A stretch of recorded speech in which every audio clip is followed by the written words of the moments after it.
This story was told to me by someone named Kevin, an exchange student who had just moved into a shared dorm room during his university semester abroad. It was one of those old dormitories, the kind with creaky wooden floors, fluorescent lights that flickered just enough to get on your nerves, and long, quiet hallways that always seemed a little too dark at night. Kevin wasn't picky. All he needed was a place to sleep and study. So when the school assigned him to room 308 and said he'd have a roommate, he didn't think twice. The roommate's name was Theo, but here's the strange part. Kevin never actually met Theo. He arrived late in the evening, and when he unlocked the room, the other bed was already made. There were textbooks on the desk, a pair of headphones, some clothes folded neatly in the closet, all signs of someone living there, but no Theo. That first night, Kevin was exhausted from traveling. He barely unpacked, laid down, and was out in minutes. And sometime during the night, he woke up to footsteps. Soft, slow footsteps moving across the room. Back and forth. He thought it must be Theo, quietly walking around, maybe getting ready for bed. Kevin was too tired to look. He drifted back to sleep. The next few nights were similar. Theo was never in the room when Kevin came back from class, but the lights would be off. The bed would be used. The trash can had food wrappers that weren't his, and always, there were footsteps at night, sometimes at 1 a.m., sometimes at 3, walking, stopping, walking again, never speaking, never bumping into anything, just pacing. Kevin started leaving polite notes. "Hey Theo, nice to meet you. We should hang out sometime." "You're a night owl, huh? Let's grab food tomorrow." But the notes were never answered. They'd disappear, sure, but nothing ever came back in return. Then came the night Kevin stayed up late working on a project. The room was dim, just the glow of his laptop. He had his headphones on but kept hearing something faint. He took the headphones off. Footsteps. Behind him. He turned around. The room was empty. The air felt heavier than usual. Not cold, just thick, like the silence was pressing down on him. He called out, "Theo?" No response, but the footsteps started again. Except now, they were between the beds. Kevin couldn't take it anymore. He called his friend Emily back home, showing her the room over video chat. "This is the weirdest roommate situation ever," he told her. Emily asked to see Theo's side of the room. Kevin turned the phone around. The bed looked slept in. The desk was neat, books stacked by subject.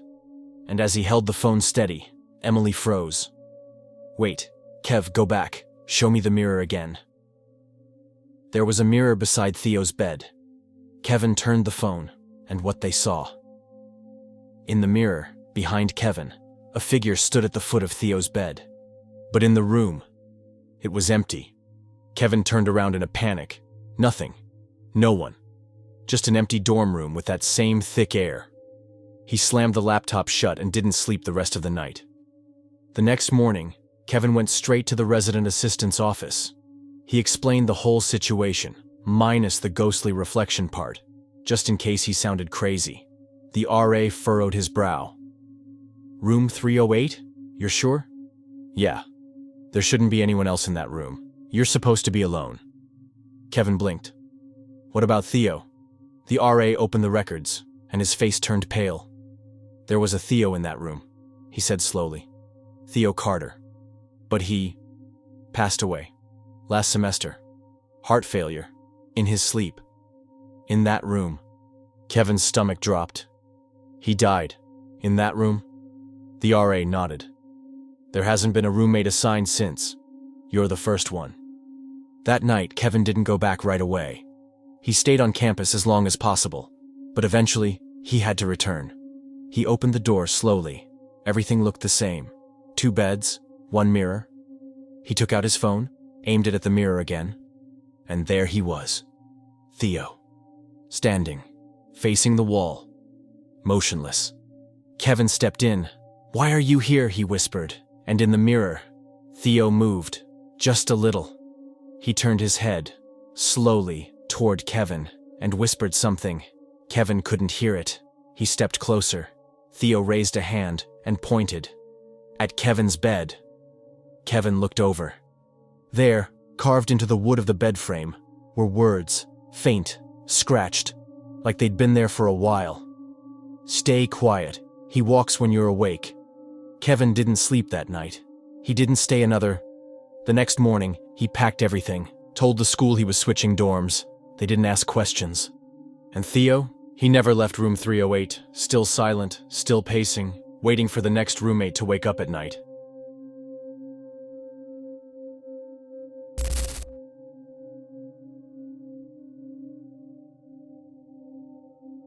You ever hear those weird stories about someone getting stuck in an elevator, and they come out changed? Like, really changed? This one's from a guy named Devon. I didn't know him personally, but a friend of mine worked in the same building. Devon was the kind of guy who didn't believe in ghosts, curses, or anything supernatural. Rational. Practical. He worked late-night security in a downtown office building.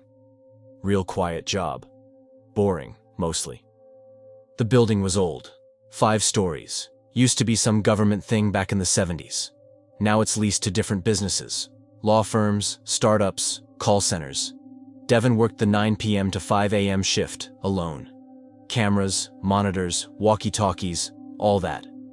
Now here's the thing. This building officially has 2 basement levels.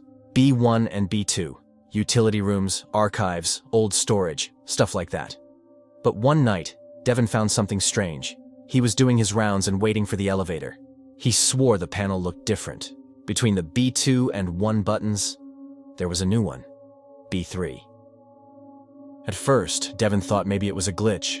He even laughed, called his supervisor on the radio, asked if there had been renovations or upgrades, but the supervisor just said, "What the hell's B3? There's no B3." So Devon pushed it, just to see. The elevator trembled slightly, like it didn't want to go there, but the doors closed. The descent took longer than normal, slower, like the elevator was resisting. When it finally stopped, the panel blinked. B3. Doors opened, and Devon was staring at a hallway that shouldn't exist. He told my friend later. It looked like the same building, same architecture, but it was off, like it had been abandoned for decades. Lights flickered. The walls were cracked. Everything had this faint reddish tint, like rust had bled into the walls. Dust floated in the air. But the silence, that was the worst part. He should have gone back up, but he stepped out. Devon walked the hall slowly, said he recognized parts of it, copy machines, break room signs, company logos, but everything was wrong, like someone had tried to rebuild the place from memory and failed. One office door was open, just barely. Inside, it looked like a perfect mirror of the real floor above, but abandoned, full of mold and with paper scattered everywhere. There were chairs facing walls, pictures on desks of people with blurred faces. A phone rang once, just once, then stopped. He picked it up, static. Then a voice whispered, "Why did you come down here?" That's when Devon started to get nervous. He turned to leave, but the hallway had changed. It was longer now. The elevator was gone. Every step he took, the floor creaked like it hadn't been stepped on in years. He started hearing things, like someone was copying his footsteps just a few seconds behind. Devon said he saw a person. At least, he thought it was a person. Standing at the far end of the hallway. Not moving. Just facing him. He called out, "Hey, this area is restricted." The figure didn't move. He took 1 step forward. The figure took 1 step back. Then it ducked into a room. Devon ran after it, tried to radio again. No signal. Nothing. The room it went into was completely empty. Dusty. Cold. But there was something written on the wall in dark red.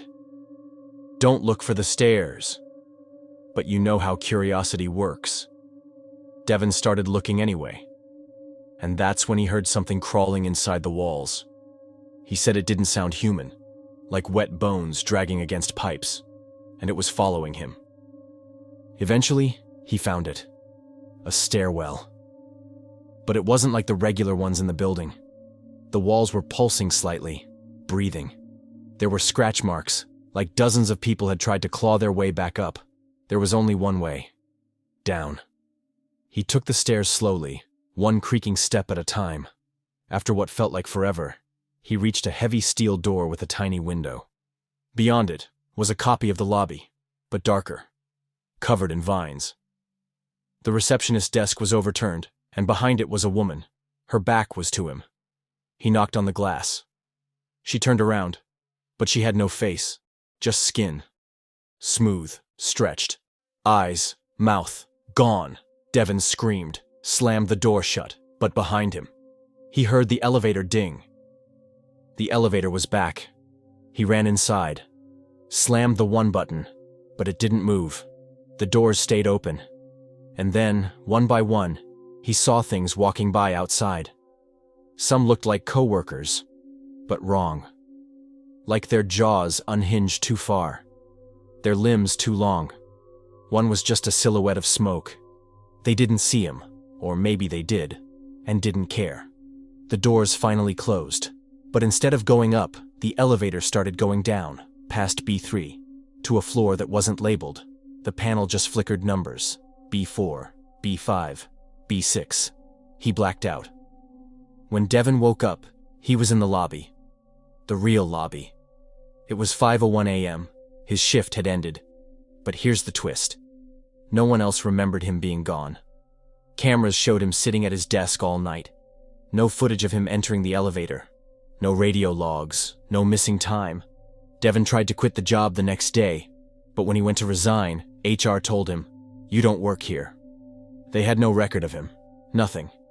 His keycard stopped working. His bank direct deposit was reversed. It was like the building had erased him. The last time anyone heard from Devon, he called my friend. He sounded different, hollow, like he hadn't slept in days. He just said, "They let me go, but something followed me out."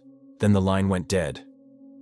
3 days later, a tenant in that same building reported seeing someone in the elevator, late at night. A man staring straight ahead, motionless. When the guard checked, the elevator was going down. To B3. They say the building's been fine ever since, but I've been there. I've seen the elevator panel, and sometimes between B2 and 1, the B3 button is still there, waiting.